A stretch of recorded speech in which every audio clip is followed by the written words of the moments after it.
Joining us now is Conservative House Leader Andrew Scheer. Hi, Mr. Scheer. Good to have you back on the program. Thanks for making the time. Good afternoon. How are you doing? Good, thank you. I hope you're doing well as well. I wanted to start off on the question of not necessarily if you're going to support it because you haven't seen it, but just based, I read the statement that your party put out, which was immediately criticizing the legislation. And I'm wondering why, if you haven't read the details, you aren't waiting until you do before you say this is bad. Well, based on what the government has announced, what they've basically acknowledged is that they are not going to tackle bail reform. This is not bail reform.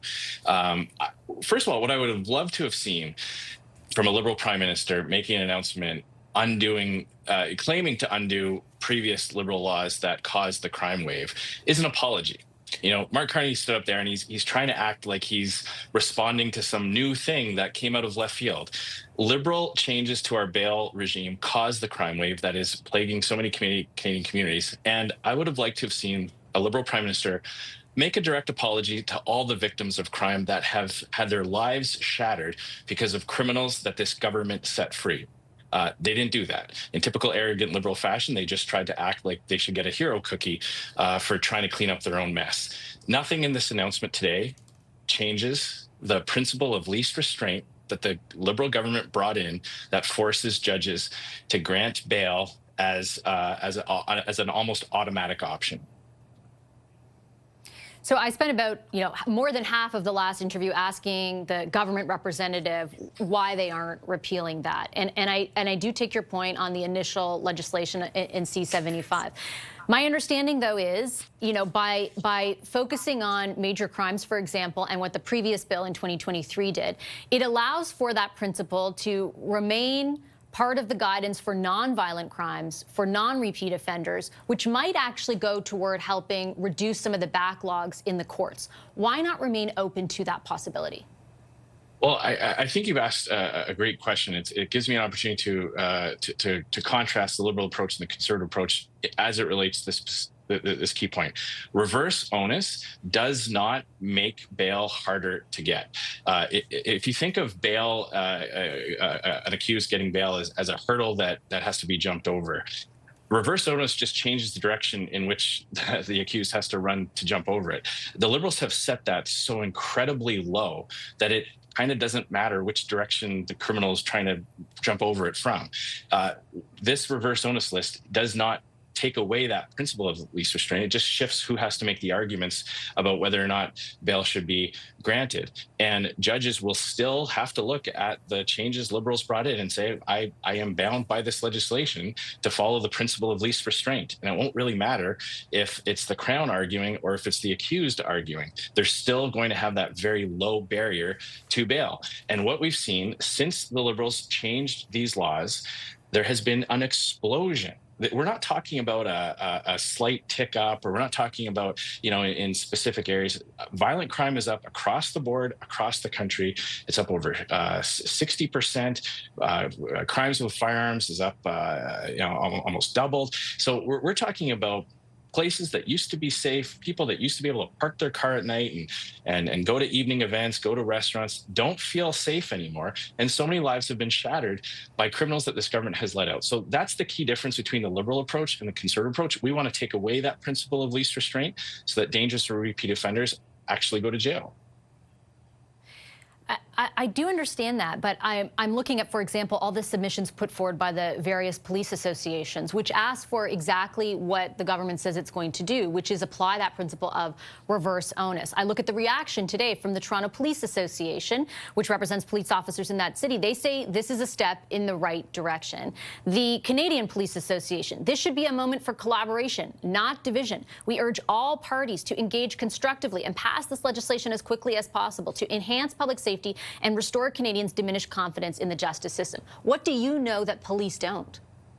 Well, I know that police have been calling for the elimination of that principle of least restraint. And while they may have been calling for other things, we continue to point out the fact that basically what the Liberals approach is this. Liberals look at dangerous and repeat offenders, and they have compassion for that accused person. They have compassion for that criminal, and they say, "Oh, these poor people that fall into a life of crime, and it's not really their fault, and let's not make them go to jail." Conservatives, our compassion are for victims of crime. Our compassion is for the moms and dads that no longer let their kids go to the park, business owners who are getting extorted. I mean, Vashi, when you were growing up, did you ever hear about Canadian business owners getting extorted? That's something you saw in movies and mobster films. This is now happening in many communities across the country. You can draw a direct line to Liberal legislation that both lowered penalties for dangerous and repeat offenders, but also forced judges to grant bail. And what we're saying is, let's adopt, if you want to have collaboration, if Liberals are willing to admit that they've made mistakes, great. Go the whole way. Work with us to pass conservative bill, jail, not bail, that will take away that principle of least restraint and keep those dangerous and repeat offenders behind bars so that they can't terrorize Canadians. But again, today, Mr. Scheer, I don't hear police associations saying what you are, which is this doesn't go nearly far enough. We need to repeal that principle. And even if they were to repeal that principle, there are still 3 pieces of case law, including in 2019, the Supreme Court case R versus Antic, that was kind of the impetus for the legislation in the first part that guides judges' decisions anyway. So even if you repealed what you say the government should, you would still have a judiciary that is guided by that principle to some effect. Applying reverse onus to major crimes will impact the way in which they're able to apply the principle and keep it to nonviolent crimes, will it not? No, really, all reverse onus means is which party in the court case has to make the arguments. That barrier to getting bail is still incredibly low with that principle of least restraint. And as to the court decisions that the Liberals used as an excuse, I know that's what the Liberals want people to believe, was that there was some court ruling that forced them to write this law. It's just not the case. Those court rulings were kind of speaking to financial surety around bail. Once bail was granted, what conditions were attached to that. The Liberals chose to take those court rulings and build a hole that you could drive a Mack truck through for forcing judges to grant bail. So they nowhere in that court decision did it force the government to bring in Bill C-5 and Bill C-75. They codified the principle of least restraint. That is what led to the explosion in crime across the country. And we believe Canadians support us in this, that bringing in our jail, not bail law meets the charter test of a reasonable response to a pressing and substantial issue facing Canadians. And I don't believe there's a Canadian out there who has had their car stolen or had their business broken into or seen someone, yelling threats on a bus or a subway that doesn't believe that crime right now, after 10 years of Liberal policies, is not a pressing and substantial issue. Yeah, I don't mean to say that they were forced to codify it. It was their decision to codify it, but the cases do exist in case law. I just have to, before I let you go, Mr. Scheer, but they do not relate to the principle of least restraint. I mean, it's about the latter principle. The judgment in R versus Antic did criticize lower courts for routinely overusing bail conditions. But I have to move on to just one thing, if you don't mind, before I let you go, because the leader of your party made some comments in a podcast that I want to get your take on, because it's actually about policing. The podcast, I believe, was taped October 3rd, posted yesterday. He was referencing the RCMP's decision not to pursue criminal charges against Justin Trudeau or other people in the government over their involvement in the SNC scandal. Mr. Poilievre characterized the leadership of the RCMP as, quote, despicable when it comes to enforcing laws against the Liberal government, and accused them of covering up for Trudeau. Do you have proof of that? Did you hear the taped audio between the Liberal Prime Minister's clerk of the Privy Council and former Justice Minister Jody Wilson-Raybould?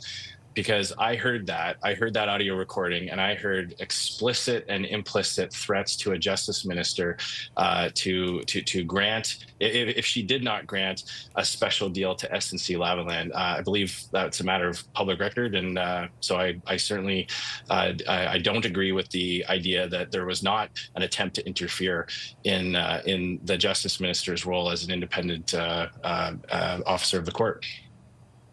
But that's not what I asked, Mr. Scheer. You have a view that a crime was committed. The accusation from Mr. Poilievre, who in a matter of weeks or months could run an election and be prime minister, is that the RCMP leadership covered up for the Prime Minister. That's a very direct accusation about the leadership of our national police force. Do you have evidence of it? Well, as I just pointed out, there's direct evidence of an attempt by the Prime Minister, a sitting Liberal Prime Minister, to interfere with the Attorney General's carrying out of her duties. That audio was released. I listened to it on I believe you probably have too, and that is what I would point to. That when the RCMP says, "Oh, there's no evidence of interference," it's like, well, sorry, what more do you need? There's other cases where the Justin Trudeau's illegal acceptance of a private holiday that the RCMP chose not to investigate. So there's a lot of examples where senior Liberals have been caught breaking the law or attempting, or at least what a reasonable person would say there's evidence that should be explored, and the RCMP chose not to. No, but the RCMP did choose to explore that evidence, and they have testified to the fact they chose not to proceed to the point where public statements. Wait a second, public statements on record saying that they were not able to obtain certain cabinet confidences. So why is that a cover-up? Isn't that the fault of cabinet at the time or the government at the time? Shouldn't your ire be directed at the political level and not at calling the leadership of the RCMP despicable and covering up for a prime minister? Well, I absolutely believe that the Liberals acted despicably in this, and I would just continue to the RCMP commissioners who Mr. Poilievre accused. I don't think you can make the accusation that I or my leader, Pierre Poilievre, were not holding the Liberals accountable for their role in this as well. I mean, we absolutely attempted to prosecute both the SNC-Lavalin scandal, the Green Slush Fund scandal. We tried to get those documents to the RCMP. We tried to get the RCMP to take action and elevate this to a level where these crimes would actually be prosecuted. That's not what happened. So I think my leader has a strong case to make when he calls this out, and we certainly believe that the leadership of the RCMP should act independently and should not be afraid to hold politicians accountable. He said today, the commissioner of the RCMP, that he doesn't answer to any politician, that he isn't beholden to anyone. Do you not believe him?